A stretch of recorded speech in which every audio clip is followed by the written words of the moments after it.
Well, hello world. Let's get on into it. It's a Tuesday night. I just got back from a walk and underneath the blood moon. That was beautiful, by the way. I hope everybody takes advantage of it. We're going to learn a technique tonight on the third of our fourth series, Halloween Does. It's very simple. Paintbrush, X-Acto knife, razor blade, palette knife, and in fact, you can just use the back side of your paintbrush as well. Oh my god. I've added a coat of black on top of my base coat layer of white. Still adding a little bit of scruffy to make the spiders look furry again. We have 3 spiders, keeping once again with the theme of 3s. And this is still just a simple little folk art painting window. Most of the Halloween ones are. The other series that we'll do will be landscapes, and they'll be more in depth and have a bit more detail. These are just some cuties to finish out the Halloween series. We were talking about the sgraffito art, which means to scratch.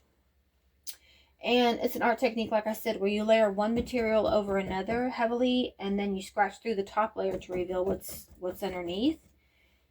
And I got to thinking about that philosophically.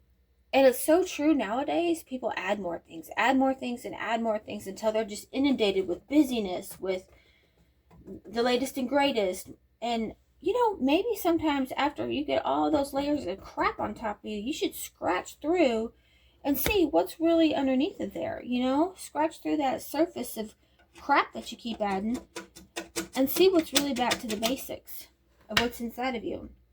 I like to think of this as drawing by subtracting instead of adding, and maybe we all need to do a little bit more of that with ourselves throughout and get back to the root of what things are inside of us. Just a thought for the day. So as you can see, I've done a substantial amount of scratching, especially on our ghost, to make him more see-through and edgy and etchy. And then I'm starting to work on the spaces of the spider webs to scratch them out to where they need to be. And a little goes a long way.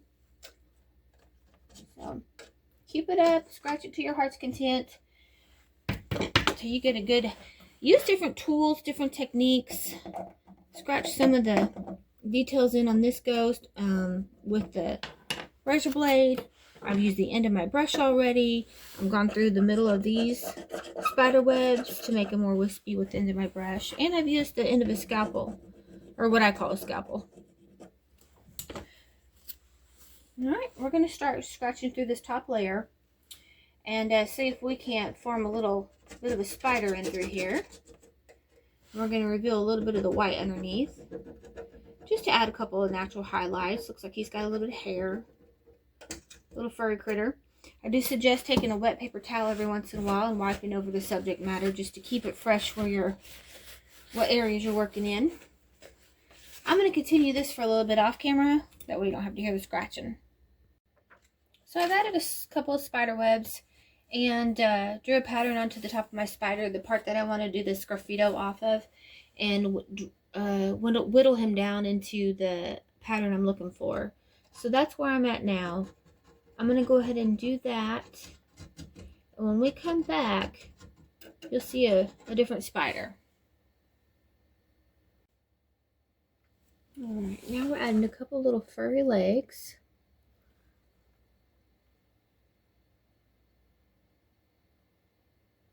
Carrying him down to the next window pane to look like he's all the way through each section here. Some go forward, some intersect over each other. I'd suggest getting a pattern of a spider that you really like and free painting off of, or free brushing off of that. And if you can't, then maybe draw a pattern in. And then we're going to have a couple of legs going forward from his thorax. And then we're going to do the same with the baby spiders. Give you a little bit of a close-up on that.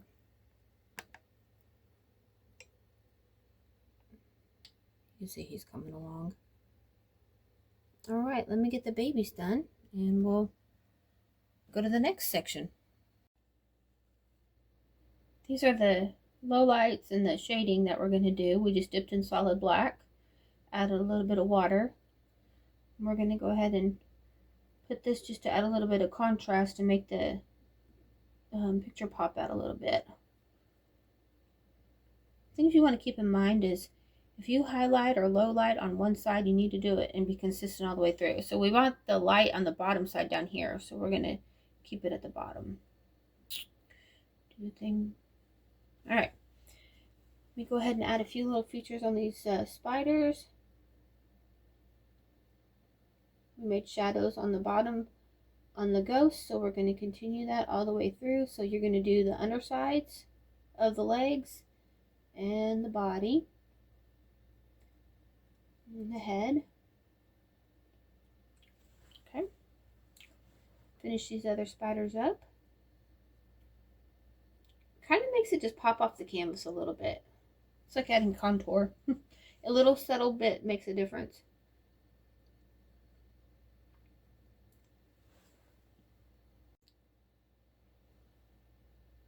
Okay, these are starting to pop a little bit. So I really like how this graffito works. The whole concept of taking away in order to get your whole picture. It kind of makes you focus on what's important by scratching through the surface to get to the good stuff. Maybe we should do more of that in our own lives a little bit. Take away some of the fluff and the extra and get down to the nitty gritty. I'm going in with a little bit of the purple on the spiders just to do a little bit of contrast, make them pop and not make it so two-dimensional. So we're going to put these where the curves of the body would be, just to kind of bring a little bit of a soft attention to it.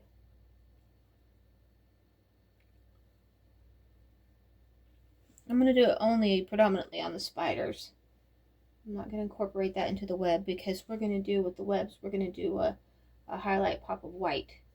But that just gives a little bit of depth.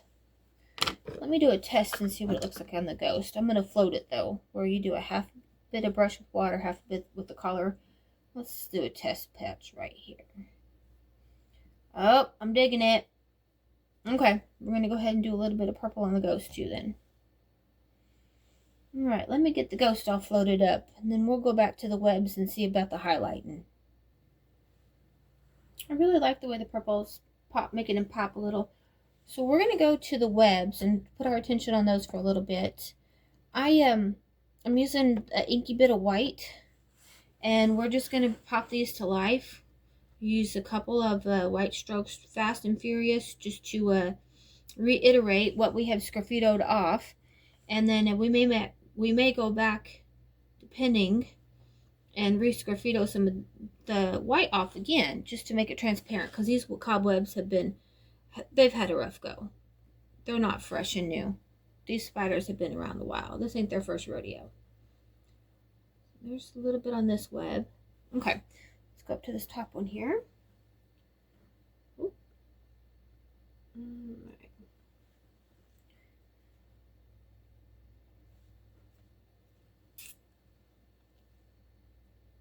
Spider webs are always really fun to do. They're so practical and whimsical, and I think they're Mother Nature's little jewels. They're just so pretty to look at. I think I've even talked about that before, of how people have captured them on a piece of paper or something with hairspray or clear spray. I'm not a big advocate for that because I don't want to ruin a spider's home, but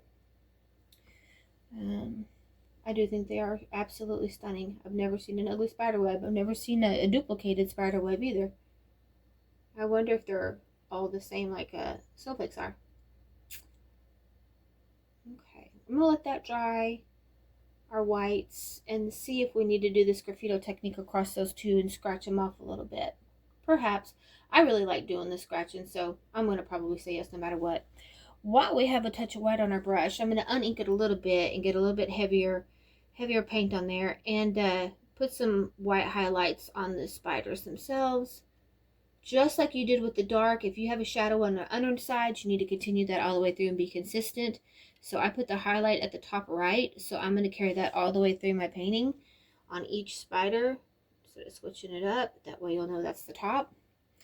I'll put a highlight in the ghost eyes. And also remember, I told you last time, if you do one to the right, you need to finish it the same on the other side, because if you do a right and a left, for example, they're going to look cross-eyed. Which, if that's the look you're going for, you do you. All right. He's turning out cute. A little side eye going. Okay. I'm going to dip the back of my brush into the red paint and make a couple little beady eyes. These spiders.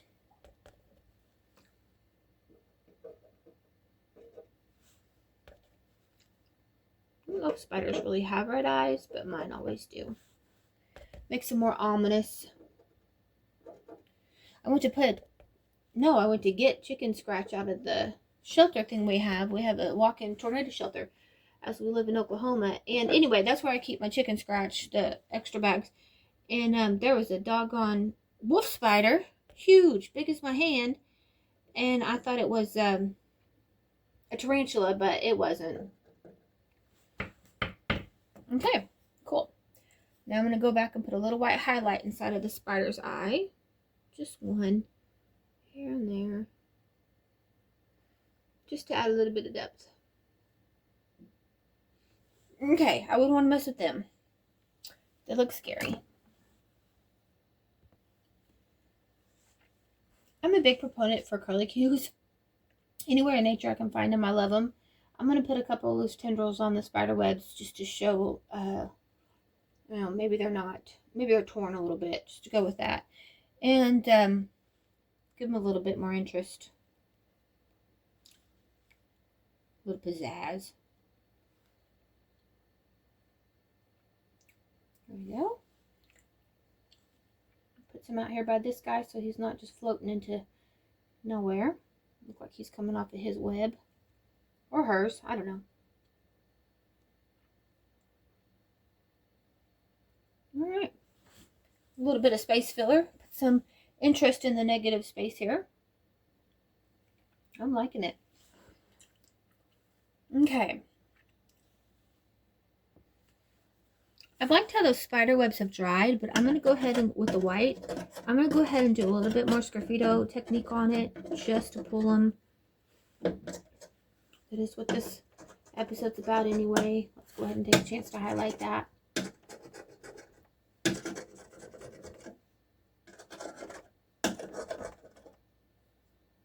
True sgraffito was done a lot with murals, pottery, things like that, and it was said to show a touch of humanity in them, that somebody actually handmade and went through and took the time to put marks on them, and I like that aspect of it. It means that somebody took time to actually just care and decide what kind of story they wanted to tell or omit. Alright. I always said on my palette to try and keep light colors together. That way you don't accidentally double dip on the wrong ones. And I wanted to show you once again. So we have the purple and black on one side and white on the other. And that way those two touch, but the white one you're not tempted to cross over into it if you happen to not be looking down. I'm going to add a couple of I'm going to call it a 3D effect. I mean, just for giggles here. I think it's just adorable whenever something's unexpected. So I'm going to take the black and the purple and double load it. And I'm going to make a couple of flower buds and leaves on the outside of the window as well as inside. So what I mean is, like, here's a couple of leaves. And, oh, where's the purple? So we've just double loaded our brush with black and purple. And I've showed this technique before.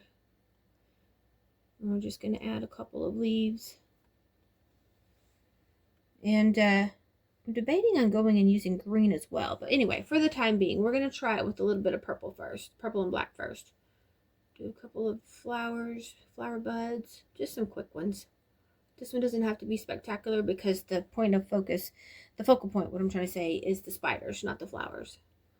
But we're going to doctor it along a little bit.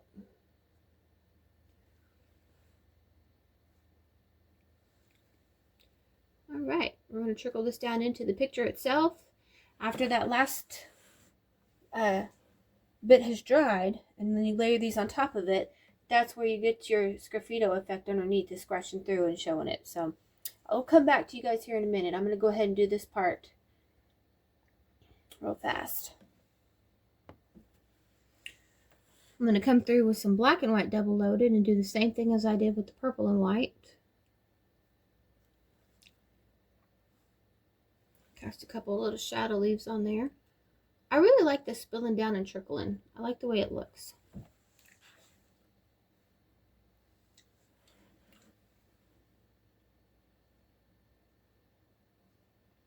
Wonder what kind of bugs these spiders will catch in their webs when they get to their house. Whoever buys this, hopefully they'll have a spooky porch ready to put it on, or a mantle. And Mother Nature's real spider webs, I always tell Babe, you know, hey, leave those spider web sets up in the corner up through Halloween and on into Thanksgiving. They're there for a reason. God put them there. It's Halloween time. He likes decorations too. Okay. Picked up a little bit of green on the brush with some black on the other side, double loaded. We're going to make the leaves for these guys. These blossoms and blooms. I wanted it to stay with the dark theme, so we went with black and green instead of green and green or white and green. I'm on a dark mood on this window.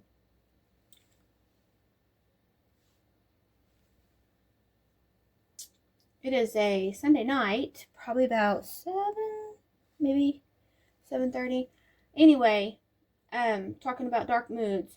So I want to encourage you guys as we wrap this painting up. I really do. A lot of you, if you're like me, you have to go to work in the morning. In a couple of hours, you're going to lay down and go to sleep, wake up, and it's time, right? Especially Monday mornings, I want to encourage you to show up and work and do your very best. And don't grumble if you can. Be grateful you have a job to go to. It may not be the one that you want right now. It may be a waiting period for something. But just be grateful. Especially on a Monday, show up for yourself. Show up for your coworkers with a good attitude, a good mental state. Get yourself prayed up in the right place before you walk in that door. Fake it till you make it if you have to. Put on a smile. There's always at least 3 things to be grateful for, isn't there?